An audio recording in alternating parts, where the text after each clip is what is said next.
नमामि सद्गुरुं शान्तं सच्चिदानन्दविग्रहं पूर्णब्रह्मपरानन्दम् ईशम् आनन्दिवल्लभं गोविन्ददेवं वतिनां वरिष्ठं लब्धप्रतिष्ठं हरिभक्तिनिष्ठं ज्ञानेन्द्रगण्यं कृतभूरिपुण्यं विद्वद्वरेण्यं सततं स्मरामि मनसा स्मरामि। कल तक हमने 10 श्लोक किए थे, यानी चौथे अध्याय के 10वें श्लोक तक हम पहुँचे थे। और आज यानी अभी तक क्या बतलाया?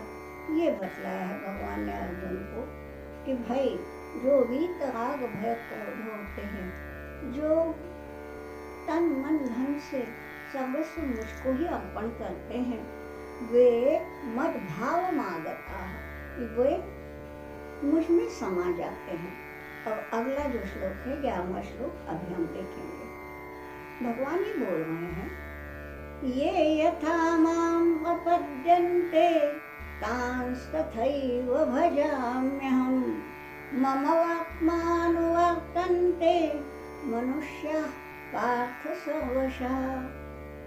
क्या बतलाया है? ये मां यथा प्रपद्यन्ते। अब प्रपद्यन्ते का अर्थ देख लीजिए। प्रपद्यन्ते यानी शरण आना, टोटली सरेंडर हो जाना, वो है जो मुझको सर्वस्व समर्पित करते हैं। वो यथा और आगे दिया है तथा, तांस तथैव भजाम्यहम्। यथा यानी जिस प्रकार, वे मुझे जिस प्रकार यानी जिस भाव से मुझे समर्पित होते हैं, मैं भी उनको उसी भाव से भजाम्यहम्। यहाँ कितना सुंदर शब्द है, तान तथैव भजाम्यहम्, मैं भी उनको उसी प्रकार से भजामि। अब देखिए, हम लोग चाहे हम हिंदी भाषी हों, चाहे मराठी भाषी हों, चाहे गुजराती भाषी हों या बंगाली भाषी हों, बाकी भाषाएं तो मुझे आती नहीं, तो मैं इतना ही बोलूँगी।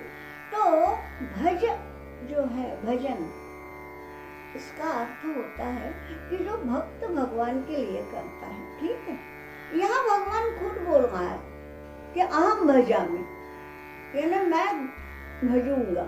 अब भजूंगा यानी क्या? भजन करूंगा? नहीं, यहाँ ये बतलाया है कि ये माम यथा प्रपद्यन्ते, जो भक्त या जो साधक मुझे जिस रूप में देखते हैं, जिस भाव से मुझे शरण आते हैं, उसी भाव से मैं भी उन्हें देखता हूँ। यहाँ एक छोटा सा समर्थ रामदास स्वामी का एक उदाहरण बताना चाहती हूँ। आप सभी जानते हैं कि रामदास शब्द ही बताते हैं कि वो प्रभु राम के दास थे। वे गए पंढरपुर, विठल का दर्शन किया। अब ये भी आप जानते हैं कि विठल की मूर्ति कैसी है, दोनों हाथ रखे हैं कमर पर। वो देखी, दर्शन किए, मन में भक्ति भाव तो है ही रामदास जी के, तो वो फिर एकदम से उनके मुंह से निकल गया, ये थे कारे उबा रामा मनमोहन घनश्याम। अरे राम, तुम मनमोहन हो, तुम ऐसे क्यों खड़े हो कमर पे हाथ धरे? तुम्हारे हाथ में तो धनुष बाण होना चाहिए, क्योंकि उनके मन में वही राम की मूर्ति बसी हुई थी ना। और वो नेचुरल बात है। उस समय का सोचिए जरा, पूरी तरफ मुगलाई छाई हुई थी, सब जगह अत्याचार हो रहे थे। अरे उस समय कोदंडधारी राम ही चाहिए ना, जो धनुष उठा के दुश्मनों का ये करे, विनाश करे। तो कमर पे हाथ रख के खड़ा हुआ भगवान, उनको जमा ही नहीं उनको। और ये ऐसा क्यों? तो कहते हैं कि विठल ने रामदास स्वामी को उसी रूप में दर्शन दिया, यानी वो देखते रहे, मूर्ति को देखते रहे और अचानक वो मूर्ति उसी प्रकार से उनके सामने साकार हुई, धनुष बाण हाथ में लिए। ये यथा माम प्रपद्यन्ते तास तथैव भजाम्यहम्। जो मुझे जिस रूप में देखना चाहता है उसको मैं उसी रूप में दर्शन देता हूँ, मैं भी उसको उसी भाव से देखता हूँ। और आगे की लाइन है मम वर्त्म अनुवर्तन्ते मनुष्याः। हे पार्थ, पार्थ तो संबोधन है, हे अर्जुन, जो मुझे जिस प्रकार से देखता है मैं भी उसी को उसी भाव से मैं भी देखता हूँ। और वे जो मनुष्य होते हैं वो वे मम वर्त्म अनुवर्तन्ते, वर्त्म का अर्थ है मार्ग, वे अनुवर्तन्ते यानी मेरे ही मार्ग का अनुसरण करते हैं। अब ये हो क्या रहा है? तीसरा अध्याय था कर्मयोग का। कर्मयोग की ही मीमांसा चल रही है, कर्मयोग किस प्रकार से होना चाहिए, और वही तो अर्जुन को बताना है, क्योंकि अर्जुन तो अपने कर्म छोड़े बैठा है ना, गांडीव को छोड़ दिया है उसने, तो कर्म तो करना ही है। यहाँ ये बतलाया है मम वर्त्म अनुवर्तन्ते, मेरे मार्ग का वे अनुसरण करते हैं। ठीक है, कौन? मनुष्याः, यानी भगवान को ये सूचित करना है, ये संकेत है कि जो मेरे मार्ग का अनुसरण करेगा ना वही मनुष्य है, वरना बाकी सब तो पशु ही है। हाँ, एक जिंदा रहते हैं, खाते हैं, पीते हैं, तो ये काम तो पशु भी करते हैं। आहार निद्रा भय मैथुनम च, ये चार जो है आहार निद्रा भय और मैथुन, ये तो जानवरों में भी होते हैं, मनुष्य में भी होते हैं। मनुष्य क्यों श्रेष्ठ है? मम वर्त्म अनुवर्तन्ते, कि वे मेरे बताए मार्ग पर, बताए यानी केवल उपदेश करके नहीं, भगवान अपने चरित्र से ही बता देते हैं कि जैसा मैं चल रहा हूँ वैसे आप चलो। इसलिए तो मम वर्त्म अनुवर्तन्ते मनुष्याः सर्वशः, तो वो अब देखिए उस मार्ग पे चलना। यहाँ हमारे संत जो है ना बड़े मार्मिक बात करते हैं। तो क्या बतलाया उन्होंने कि जन चाले एक पावड़ो और हरि चाले 100 कोस। हरि के मार्ग पे चलना है, लेकिन जन चाले एक पावड़ो, वो एक कदम रखता है, साधारण जन यानी साधारण मानव, तो उतने में भगवान 100 कोस चल जाता है। यानी क्या? हाँ, आपको लगा होगा, आजकल स्पीड का जमाना है ना, आपको लगा होगा कि हम लोग एक पाँव चलते हैं, उतने में भगवान की स्पीड ज्यादा। स्पीड की बात नहीं है भाई, यहाँ व्यापकता की बात है। वो भी एक ही पाँव, एक ही डग उठाता है, मगर उस एक डग में सारा ब्रह्मांड समा जाता है। 100 कोस। आपको बलि की वामन की कथा तो मालूम होगी कि वामन ने क्या किया था? 3 ही तो पग मांगे थे, त्रिविक्रम बोलते हैं ना उनको, तो 3 पद में सारा ही त्रैलोक्य उसने व्याप्त कर दिया। तो बात यह है कि यूं तो हरि का मार्ग चलना आसान नहीं है, लेकिन यथा और तथा पे जोड़ दीजिए। मैं जिस प्रकार चलता हूँ उसी प्रकार जो मनुष्य है वो भी उसी प्रकार रहने, उसी नीति से, उसी भावना से और उसी आचरण से चलते हैं। हाँ, व्यापकता तो भगवान जैसे हमें नहीं आएगी, लेकिन हम करेंगे तो वैसा ही प्रयत्न करेंगे, और ऐसे ही मनुष्यों को भगवान ने मनुष्य कहा है, वरना तो बस ये हमारा भक्त ने बोला है कि जो है वो पुच्छ विषाणहीना, उन्हें केवल पुच्छ नहीं है, न पूंछ नहीं है और सींग नहीं है, बस बाकी वो वैसे ही है। जाने दीजिए। आगे आगे का श्लोक क्या है? आगे बतलाते हैं भगवान, कांक्षन्तः कर्मणां सिद्धिं यजन्त इह देवताः क्षिप्रं हि मानुषे लोके सिद्धिर्भवति कर्मजा। यानी मम वर्त्म अनुवर्तन्ते, उसी का ये आगे है कि मैं जैसे चलता हूँ वैसा ही कर्म करने का प्रयास मेरे साधक मेरे भक्त करते हैं। और फिर क्या करते हैं वो? यह देवता यजनते, वे देवताओं का यजन करते हैं। ठीक, अब देवताओं का यजन क्यों करते हैं?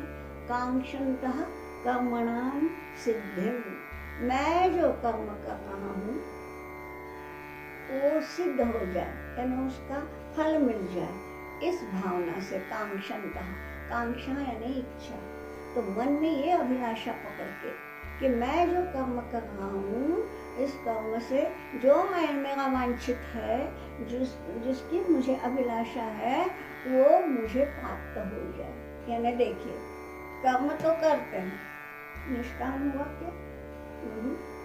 कांक्षन्तः, कांक्षा करते हैं। देखिए दशरथ ने भी पुत्र कामेष्टि यज्ञ किया, यज्ञ का कर्म किया, मगर वहाँ कामना थी पुत्र होवे, तो उन्हें पुत्र मिल गए। यानी कामना रखते हुए, कांक्षन्तः कर्मणाम सिद्धिम, मेरे कर्मों का फल मुझे मिले, ये भावना मन में रख के जो मनुष्य यजन कह देवता, देवताओं का यजन करते हैं, तो क्या होता है? अगली लाइन में बताते हैं भगवान कि क्षिप्रम ही मानुषे लोके सिद्धिर भवति कर्मजा। मानुषे लोके, मानुष लोक माने ये पृथ्वी लोक, जहाँ पर मनुष्यों का ये है वास है, तो ये मानुष लोक। तो ये इस लोक में, यानी इस धरती में जो भी लोग कर्म करते हैं, यजन हो या कोई भी कर्म हो, तो कर्मजा सिद्धि भवति, कर्म की जो सिद्धि है, कर्मजा यानी कर्म से उत्पन्न होने वाली सिद्धि यानी फल, तो वो उस कर्म का फल उसे मिलता है। सीधी सी बात है, आप यदि कार्यालय जाते हैं, कर्म करते हैं, तो आपको वेतन के रूप में फल मिलता है। यदि आप छात्र हैं, पढ़ाई करते हैं, तो परीक्षा में अच्छे अंकों के रूप में फल मिलता है। यानी जो भी कर्म करें, उस कर्म का फल मिलता है। लेकिन यहाँ क्या है, भगवान ना बड़े मार्मिक बात करते हैं। वो क्या बोल रहे हैं? उन्होंने कहा है कर्मजा सिद्धि भवति। भाई अभिलाषा रख के, कामना रख के जो भी कर्म किया, उससे सिद्धि तो मिलेगी, निश्चित मिलेगी। कर्म तो फलते ही हैं, लेकिन वो फल कैसा होगा? कर्मजा, उस कर्म से जो भी मिल सकता है वही मिलेगा, और कुछ उसके परे नहीं मिलेगा। परा सिद्धि कौन सी है? यूँ तो अष्ट सिद्धियाँ बताई गई है, अणिमा गरिमा, वो जाने दीजिए, उस पर हम नहीं व्याख्या करेंगे यहाँ। लेकिन ये सारी सिद्धियाँ भी क्या है? जरा सब तुच्छ है। परा सिद्धि तो एक ही है, भगवान के साथ एक हो जाए, मोक्ष, फिर इस दुनिया में आना ही, यानी भगवान में ही हम लीन हो जाए, ये है परा सिद्धि। मगर वो नहीं मिलती। यहाँ क्या बतलाया है? मानुषे लोके कर्मजा सिद्धि भवति क्षिप्रम। क्षिप्रम यानी तुरंत, तत्क्षण सिद्धि मिलने में भगवान कोताही नहीं करते, समय नहीं लगाते। पर वो सिद्धि कौन सी है? कर्मजा सिद्धि है। और कर्म के लिए ही प्रवृत्त करना है ना। यहाँ क्या बोला है? आगे का श्लोक बहुत महत्व का है। महत्व का इसलिए क्योंकि आज की दुनिया में हमारे यहाँ के जाति भेद, वर्ण भेद पे बहुत से लोग आक्षेप लेते रहते हैं। उन लोगों ने कान खोल के सुन लेना चाहिए आक्षेप रखने वालों में कि भगवान क्या करते हैं। भगवान ने कहा है चातुर्वर्ण्यं मया सृष्टं गुण कर्म विभागशः तस्य कर्तारमपि मां विद्य कर्तारमव्ययम्। चातुर्वर्ण्यं मया सृष्टं, मैंने चातुर्वर्ण की सृष्टि की है। अब कुछ लोगों के तो तेवर खड़े हो जाएंगे कि यानी यहाँ क्या बोलते हैं, ये भगवान ऐसे हैं क्या कि इसको बम्मन बना दिया, इसको शूद्र बना दिया, यानी भगवान पार्शलिटी करते हैं क्या? अगर नहीं, आगे का सुनिए। गुण कर्म विभागशः, जो जो जिस जिस का गुण हो, जो जो जैसे जैसे जिस जिसके कर्म हो, उसके अनुसार भगवान ने चातुर्वर्ण बनाया है। ये जरूरी नहीं है कि किसी ब्राह्मण के घर में पैदा हुआ बच्चा ब्राह्मण ही हो। ये तो हम बोलते हैं कि हमारी बुद्धि तो सीमित है। किसी चमार के घर में पैदा हुआ बच्चा ब्राह्मण भी हो सकता है, हुए ही है संत रैदास। आप ये देखिए ना, हर इसमें संत हुए हैं, कौन नहीं है। नामदेव दर्जी था, संत तुकाराम बनिया थे, संत रैदास चमार थे, संत चोखा मेला वो तो शूद्र था। लेकिन ये सब संत हुए हैं, और हम चाहे हम ब्राह्मण हो या कोई भी हो या क्षत्रिय हो, कुछ भी हो, हम उन्हें नमस्कार करते हैं, वो पूजनीय बन जाते हैं। क्यों? कर्म, गुण और कर्म, गुण कर्म विभागशः। और ये तो मैंने आजकल के उदाहरण दिए, हम अपनी परंपरा देखें ना, सबको मालूम है मुनि विश्वामित्र का नाम, ठीक है, उन्हें मैंने तो मुनि बोला इसलिए कहता हूँ, एक्चुअली उन्हें ब्रह्मर्षि कहा जाता है। ब्रह्मर्षि माने ब्राह्मणों में का ऋषि। अब विश्वामित्र का जन्म कहाँ हुआ था? क्षत्रिय कुल में, राजा का बेटा था, राजा ही थे वो, क्षत्रिय थे, लेकिन वो ब्रह्मर्षि बन गए। क्यों? क्योंकि उन्होंने कर्म वैसे किए तो ब्राह्मणों को भी वे पूज्य बने और उनके शिष्य ब्राह्मण हुए।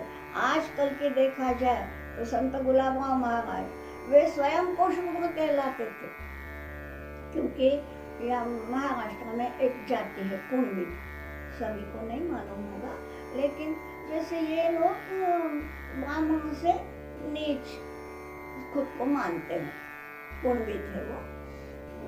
लेकिन उनके शिष्य अधिकतर क्या, मेरे ख्याल से 90% उनके शिष्य ब्राह्मण ही थे जो उनके पांव पड़ते थे। क्यों? कर्म।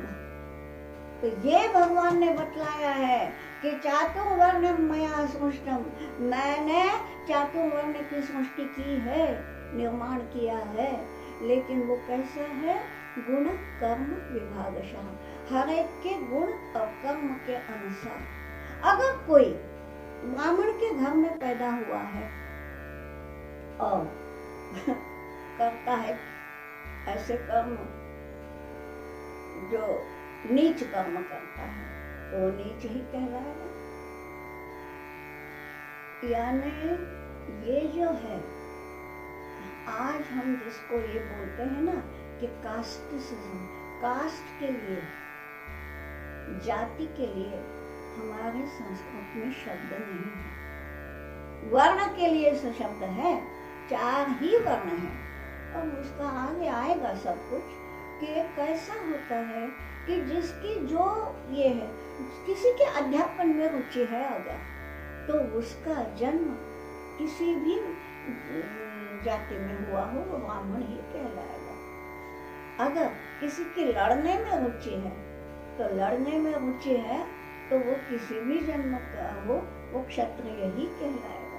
तो ये होता है, इसलिए गुण कर्म विभागशः।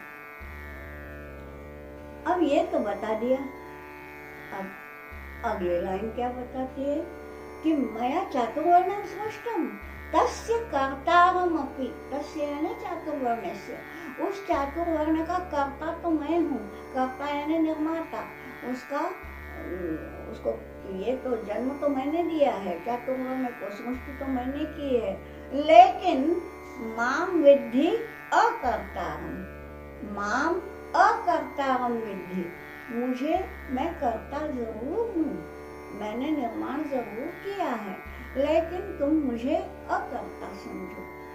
अव्यय समझो। क्यों अकर्ता?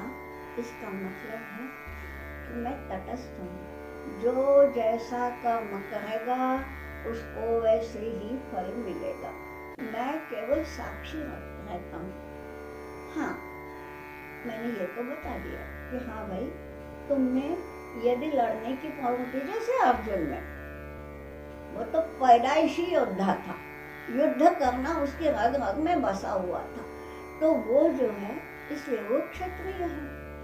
लेकिन उसको जो फल मिलेगा वो उसके कर्म के अनुसार। यहाँ मुझे याद आता है ब्रह्मसूत्रों पे शंकर भाष्य है। शंकराचार्य जी ने उस पे जो भाष्य लिखा है उसमें बहुत ही एक सुंदर वाक्य है, ईश्वरस्तु पर्जन्यवत् द्रष्टव्यः। ईश्वर को कैसे मानो? पर्जन्यवत्। पर्जन्य माने बारिश, बरसात। बरसात क्या करती है? आपने यानी किसान ने जो भी बोया है उस फसल को पनपाने का काम पर्जन्य करता है। ठीक है, अगर किसान ने गेहूं बोया है तो गेहूं ही मिलेगा, चना बोया है तो चना ही मिलेगा। लेकिन बरसात इतना ही करती है कि जो भी है, जो बोया है उसका वैसा ही फल मिलेगा। तो ईश्वर जो है पर्जन्यवत है, वो उसको फल देने का काम करता है। लेकिन कर्म जैसे आपके हैं वैसे, आप यदि पाप कर्म करोगे तो भैया ईश्वर जो फल देगा वो भी पाप का ही देगा। आप पुण्य कर्म करते हैं तो भगवान जो फल देगा वो पुण्य का ही देगा। ऐसा नहीं होता कि मैं बोऊं तो चना और चाहूं गेहूं, ऐसा नहीं होगा। चना बोया है चना ही मिलेगा, गेहूं बोया है गेहूं ही मिलेगा। तो ईश्वरस्तु पर्जन्यवत् द्रष्टव्यः। इसलिए भगवान ने कहा है कि मैं फल देता हूँ, पर वो अपने अपने कर्म के अनुसार। ठीक, तो मतलब कर्म करो।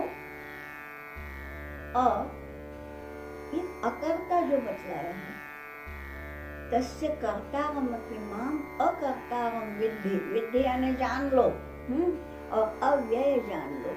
अव्यय माने जिसमें व्यय नहीं होता, परिवर्तन नहीं होता, साक्षी भाव से भगवान देखता है। ठीक, तो ये जो अकर्तृत्व है, अकर्तृत्व माने अकर्मण्यता नहीं, निष्क्रियता नहीं।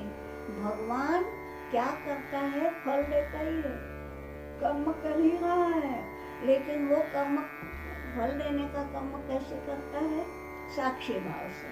वहाँ उसका कोई ये नहीं है कि ये मेरा लाडला है, ये पाप भी करे तो उसको मैं अच्छा फल दूँ, और ये मेरा दुश्मन है, ये पुण्य भी करे तो उसको, ऐसा नहीं, साक्षी भाव से। और इसलिए अव्यय है। और अब स्वयं के जो गुणधर्म है वो बता रहे हैं भगवान। न माम कर्माणि लिम्पन्ति न मे कर्म फले स्पृहा इति माम यो विजानाति कर्मभिर्न स बध्यते। ये है, यानी मूल संकेत यही है कि मैं माम अकर्तारम विद्धि। ये तो बता दिया पहले श्लोक में। अब ये 14वां श्लोक है, इसमें ये बताया है कि कर्माणि माम न लिम्पन्ति। मैं कर्म कर रहा हूँ, लेकिन ये कर्म मुझ पर चढ़ते नहीं। लिम्पन्ति यानी मुझ पे उनका लेप नहीं चढ़ता, मुझे चिपकते नहीं, यानी मैं आसक्त नहीं हूँ ना। वही बताया ना कि मैं साक्षी भाव से देख रहा हूँ, किसी पे आसक्त नहीं हूँ। तो न माम कर्माणि लिम्पन्ति, और न मैं कर्म फले स्पृहा। और मैं जो कर्म करता हूँ उसके फल पे मेरी कोई स्पृहा यानी आकांक्षा, इच्छा नहीं है। मैं कर्म करता हूँ, उन कर्मों का बंधन मुझे नहीं है। न माम कर्माणि लिम्पन्ति, उनका लेप मुझ पर नहीं चढ़ता। और जो भी मैं कर्म करता हूँ उसके फल के लिए मेरे मन में कोई अभिलाषा नहीं है, मैं शांत अलिप्त भाव से मैं कर्म करते ही रहता हूँ। क्यों बताया है? इसलिए बताया है कि पहले बोला है ना, मम वर्तमान वर्तन्ते मनुष्याः, ये मैं कर रहा हूँ, मैं कर्म कर रहा हूँ। कैसे कर रहा हूँ? न मैं कर्म फले स्मृहा, मैं फल की अपेक्षा किए बिना, और उनमें भी मैं चिपका नहीं हूँ। फल की अपेक्षा नहीं है, कर्म के प्रति भी आसक्ति नहीं है, फिर भी मैं कर्म करता हूँ।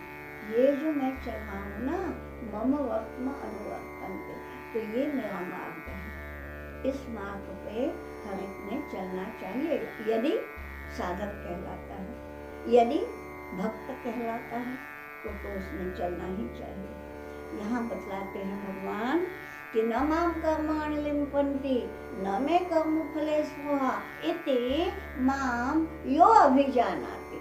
ऐसे मुझे जो जानता है, कर्म भी सह न बध्यते, वो कर्म के बंधन उसको माने कर्म उसके लिए बंधनास्पद नहीं होते, कर्म उन्हें उसे बांधते नहीं। कर्म बंधन क्या है? कर्म बंधन यानी इस कर्म का फल अगले जन्म में भोगना। नेचुरली हमको पुनर्जन्म स्वीकारना पड़ेगा, परंतु यहाँ बतलाया है कि जो मुझे इस प्रकार से जानता है, वो उसको कर्म के बंधन उसको बांधते नहीं। यानी ये क्यों बता रहे हैं अर्जुन को? इसलिए बता रहे हैं कि अर्जुन, तुम्हें जो लग रहा है कि मैं युद्ध करूंगा तो गुरुजनों को मारने के कारण मुझे पाप लगेगा, ऐसा नहीं है। तुम यदि धर्म को युद्ध करोगे, धर्म के अनुसार चलोगे, तो वैसा ही फल पाओगे। हाँ, फल की अपेक्षा मत रखो, निष्काम भाव से केवल मेरा कर्तव्य है इस भाव से कहो, उसमें आसक्त मत हो कि ये मेरा स्वजन है, ये मत सोचो और तुम कहो। ऐसा जो मुझको जानेगा ना, उसको बंधन नहीं है। और आपको मालूम है कि बाद में 5 पांडवों को मुक्ति ही मिली है। ये तो आगे चल के महाभारत में लिखा होगा।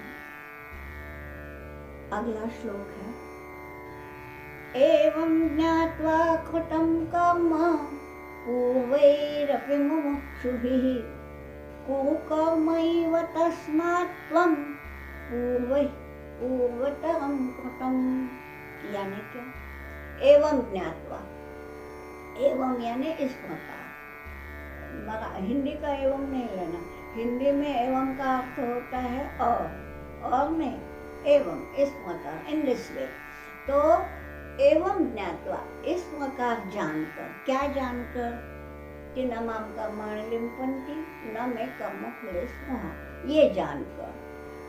पूर्वैः मुमुक्षुभिः कृतं कर्म, पहले जो मुमुक्षु हुए हैं, पहले यानी अर्जुन के जन्म के पहले, तो वो जो तुम्हारे पूर्व काल में, गत काल में जितने भी तुम्हारे हो पूर्वज या और कोई हो, जो भी मुमुक्षु थे, मुमुक्षु यानी मोक्ष की इच्छु, तो जो मुमुक्षु थे उन्होंने कृतम कर्म, वो भी कर्म से दूर नहीं हुए। जो उनके वर्ण और आश्रम के अनुकूल जो कर्म थे, वो सब उन्होंने निभाए ही, वो अकर्मण्य होकर नहीं बैठे। तो पूर्वैः अपि यानी भी, पूर्वैः मुमुक्षुभिः अपि, पूर्व काल में, गत काल में जो भी मुमुक्षु थे उन्होंने कर्म तो किए ही, पर कैसे किए?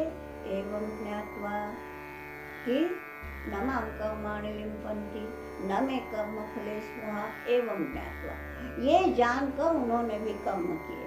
और इसलिए अब दूसरा, यहाँ पे एक वाक्य समाप्त है, अब दूसरा वाक्य दूसरे लाइन में है कि कुरु कर्म एव तस्मात् त्वं, तस्मात् यानी इसलिए, तस्मात् त्वं कर्म कुरु एव, यहाँ एव बताया है, एव यानी करो ही, इसलिए तुम भी कर्म करो ही, तुम्हें कर्म करना ही चाहिए। अर्जुन का कर्म क्या है ये बार बार नहीं बताऊंगी, जानते हैं सभी कि अभी युद्ध करना यही अर्जुन का विहित कर्म है। तो तस्मात् तुम भी वैसा कर्म करो, कैसा? पूर्वैहि पूर्वतम कृतम, पूर्वैहि तुमसे पहले जो पैदा हुए हैं, तुम्हारे पूर्वज बोलो या हमारे भारतीय मनीषी बोलो, जो भी पहले हुए हैं उन्होंने जैसा पूर्वतम यानी सदैव बोलो, तो वो जैसा उन्होंने सदैव हमेशा अनवरत कर्म किया, वैसे ही तुम भी करो ही। वो कर्म एव, कर्म ही करना है, अकर्मण्य नहीं बैठना है, यही बतलाया गया है। और इसलिए देखिए ये जो चौथा अध्याय है उसका नाम क्या है? ज्ञान कर्म संन्यास योग।